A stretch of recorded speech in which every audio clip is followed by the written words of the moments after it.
खबर हमीरपुर से, जहां सैदपुर गांव में संविधान के शिल्पकार बाबा साहब डॉक्टर भीमराव अंबेडकर जी की प्रतिमा का हुआ अनावरण।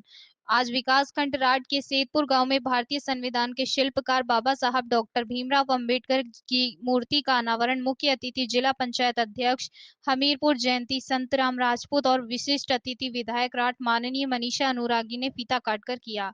मूर्ति का अनावरण कर उन्हें श्रद्धांजलि अर्पित की। इस अवसर पर राठ ब्लॉक प्रमुख राम दुलारी अनुरागी, पूर्व विधायक चौधरी धूराम लोधी, पूर्व ब्लॉक प्रमुख जगदीश भैया, प्रधान प्रतिनिधि हर नारायण माथुर, गोविंद अहिरवार, राम सहाय अहिरवार, ओम प्रकाश राजपूत, स्वामी प्रसाद भवानी दीन, राम प्रसाद अशोक, रामगोपाल पर जिले एवं नगर के गणमान्य व्यक्ति भी उपस्थित रहे। कार्यक्रम को जिला पंचायत अध्यक्ष जयंती राजपूत ने संबोधित करते हुए बाबा साहब डॉक्टर भीमराव अंबेडकर जी के द्वारा दिखाए रास्ते पर चलते हुए उनके आदर्शों को अपने जीवन में अपनाने का आह्वान किया।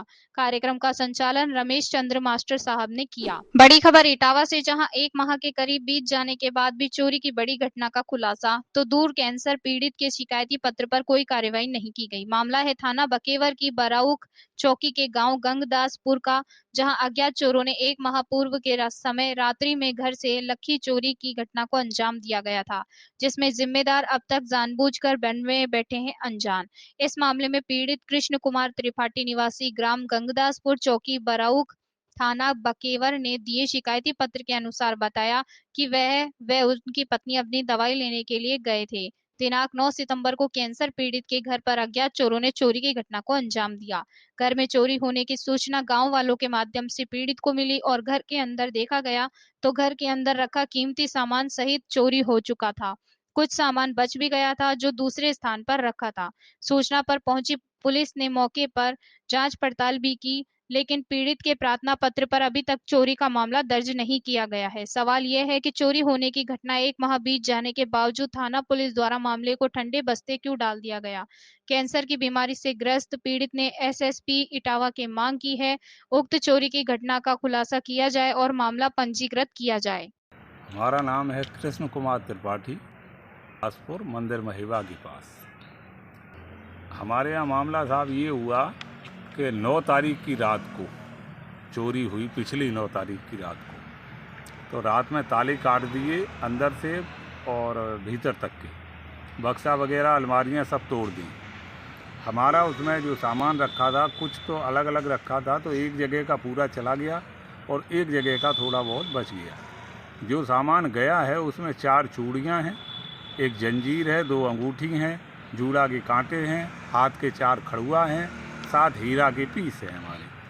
अच्छा, जिस दिन चोरी हुई उसके दूसरे दिन जब पता चला तो गांव में एक वारदात और भी हुई, तो उसमें वहां पुलिस आई थी, तो उनको जानकारी मिली हमारे यहाँ की, तो वो हमारे यहाँ भी आए देखने के लिए। तो उन लोगों ने वीडियो वगैरह जो भी फ़ोटो कॉपी की होगी वहाँ, तो फ़ोटो वगैरह करके और वो लोग लिख के चले गए। उसके बाद वो ये कह के चले गए कि जब वो घर मालिक आएंगे तो मुझे फ़ोन दे गए थे तो फ़ोन कर लें। तो जैसे ही मैंने आके उनसे सूचना उनको दी तो उन्होंने कहा कि हम 2-3 दिन में आएंगे आपके पास। मैंने कहा ठीक है। 2-3 दिन बाद मैंने फिर फ़ोन किया तो वो बोले कि हम 2-3 दिन में आएंगे, फिर नहीं आए। फिर मैंने 2-3 दिन में फ़ोन किया तो वो बोले मैं कानपुर हूँ किसी कारण से और अभी आ नहीं पाऊँगा और आप जो है चले जाएं, तहरीर दे दें लिख के। तो मैं उसके बाद फिर थाने आया। थाने में मैंने करीब 26 या 25 या 26 में मैंने तहरीर दी है।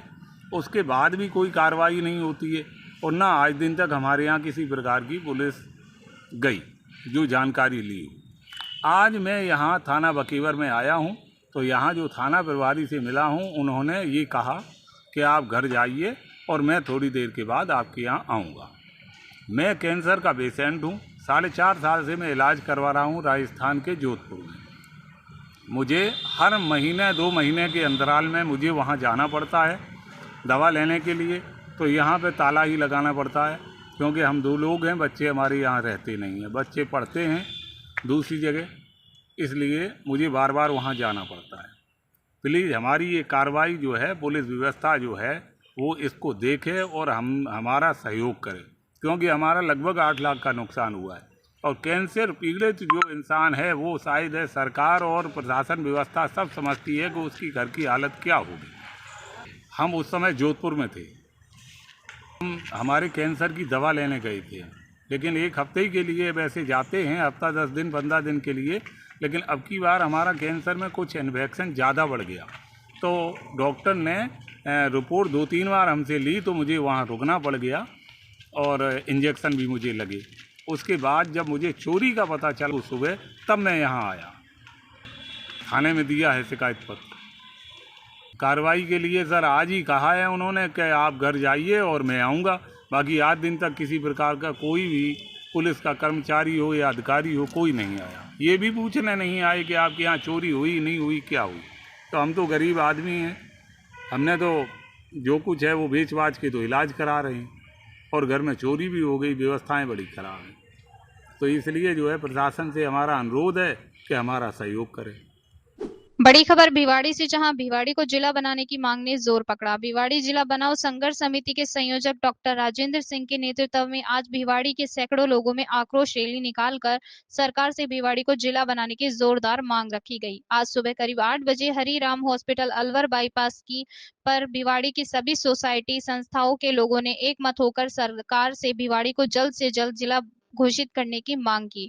डॉक्टर राजेंद्र सिंह ने बताया कि भिवाड़ी में लंबे समय से अलवर बाईपास पर भरे काली झील की तरह खड़े पानी की समस्या का जल्द से जल्द स्थायी निवारण की मांग की गई, क्योंकि इस गंदे खड़े पानी की वजह से अब बीमारियों को बढ़ाने का खतरा भी बहुत बढ़ गया है और पिछले 1.5 महीने से खड़े पानी की वजह से लोगों को आने जाने में दिक्कत हो रही है। लेकिन प्रशासन सोया हुआ है। रैली में आए लोगों का आक्रोश इतना ज्यादा था कि उन्होंने घोषणा कर दी कि आने वाले चुनावों में सभी राजनीतिक दलों से अपने अपने घोषणा पत्र में भिवाड़ी की समस्या को शामिल करने की मांग की। जो पार्टी भिवाड़ी की समस्याओं को अपने घोषणा पत्र में शामिल करती है, उसी को वोट देने का निर्णय लिया जाएगा। लोग इतने आक्रोश में थे, उन्होंने भारत के प्रधानमंत्री से गुहार लगाई कि जिला नहीं बनाए जाने पर भिवाड़ी से धोखा हुआ है। अगर भिवाड़ी को जिला नहीं बनाना है तो उसे चंडीगढ़ की तरह केंद्र शासित राज्य घोषित कर दिया जाए। जल्द ही प्रधानमंत्री जी को पत्र लिखकर मांग भी की जाएगी। प्रतापगढ़ से इस वक्त की खास खबर, जहां प्रतापगढ़ में छेड़छाड़ से परेशान होकर 2 नाबालिग ममेरी बहनों के सुसाइड के मामले में अब तूल पकड़ लिया है। रविवार दोपहर को बीजेपी प्रदेशाध्यक्ष और स्थानीय सांसद सीपी जोशी पीपलखुंड उपखंड पहुंची, जहां उन्होंने पीड़ित परिवार से मुलाकात की और पुलिस से मामले की जानकारी ली। इसी दौरान उन्होंने मीडिया से बातचीत करते हुए सीएम गहलोत पर निशाना साधा। सीपी जोशी ने कहा कि यदि सरकार गृह विभाग पद नहीं संभालता है तो वह इसे तुरंत इस्तीफा दे दे, क्योंकि प्रदेश जिस तरह से आए दिन बेटियों के साथ कुकृत्य हो रहा है, उससे ये लग रहा है कि प्रदेश में बेटियां सुरक्षित नहीं हैं। सर, पीपलकोट वाली जो घटना है उस पर क्या कहना चाहेंगे? किस तरह के हालात हैं और क्या कुछ आपने आज जो निरीक्षण भी किया? हालात किसने की? पिछले 4.25 वर्षों में जिस प्रकार से बहन बेटियों की रक्षा वो अपने आप को असुरक्षित मान रही थी, इसका जिम्मेदार कौन है? राजस्थान का गृह मंत्रालय किसके पास है? क्यों कहीं रोज कहीं की बहन बेटियों के साथ दुष्कर्म और अत्याचार होता है, उसका जिम्मेदार कौन है? पूरे राजस्थान के परिप्रेक्ष्य में जहां स्कूल से लेकर एम्बुलेंस और आईसीयू से लेकर हर जगह कहीं भी नारी सुरक्षित नहीं है।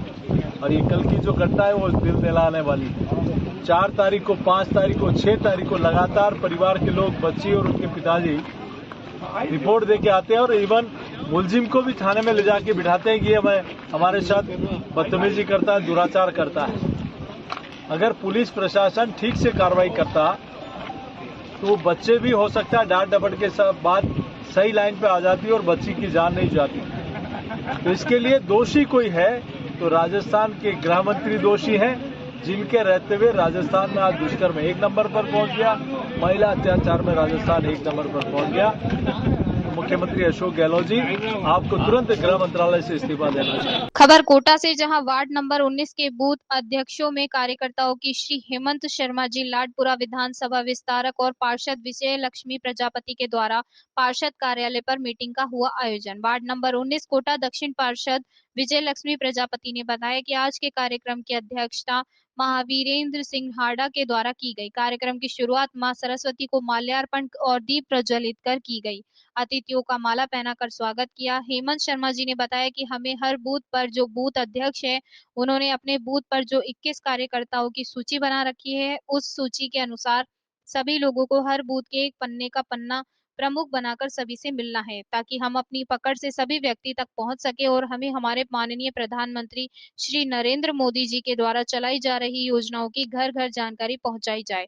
मेरा बूथ सबसे मजबूत, हमें सबको मिलकर साथ रहना है। और उन्होंने बूथ अध्यक्ष, बूथ कार्यकारिणी व सदस्यों के बारे में पूरी जानकारी उपलब्ध कराई कि हमारा क्या काम है और हमें किस तरह से कार्य करना है।